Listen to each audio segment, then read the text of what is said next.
சக்தி சொல்றாரு வனராஜா கிட்ட, கல்யாணம் ஆட்டம் பாட்டம் கொண்டாட்டம்னு ஜம் ஜம்னு முடிச்சிட்டீங்க, அப்புறம் என்னங்க நானும் பொன்னியும் கிளம்பட்டுமா?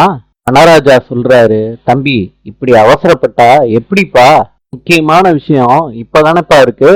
சக்தி கேக்குறாரு, அது என்ன முக்கியமான விஷயம்? வனராஜா சொல்றாரு, ஆணும் பெண்ணும் ஒன்னா சேருவாங்கல்லப்பா, அதான் முதலிரவு. பொன்னி கேக்குறாங்க, என்ன ராஜா சொல்றீங்க, முதலிரவா? வனராஜா சொல்றாரு சக்தி கிட்ட, ஏற்பாடெல்லாம் சரியா இருக்கு, உள்ள போங்க. பொன்னிய கூட்டிட்டு வராங்க. பொன்னி சொல்றாங்க, சொன்னா கேளுங்க, இதெல்லாம் வேண்டாம். வனராஜாவோட பொஞ்சாதி சொல்றாங்க, கல்யாணமானவங்களுக்கு இது முக்கியமான சடங்கு, சந்தோஷமா போயிட்டு வாமா. பொன்னி அந்த குடிசைக்குள்ள போறாங்க. சக்திக்கு சந்தோஷம் தாங்கல. பொன்னி இந்த பாலக்குடி. சக்தி எனக்கு வேண்டாம். பொன்னி இதெல்லாம் சம்பிரதாயம். சக்தி இது என்னோட தலையெழுத்து. சரி குடிச்சு தொலைக்கிறேன். சக்தி மனசுக்குள்ள நினைக்கிறாரு, ஒர்க் அவுட் ஆயிரும் போல இருக்கே.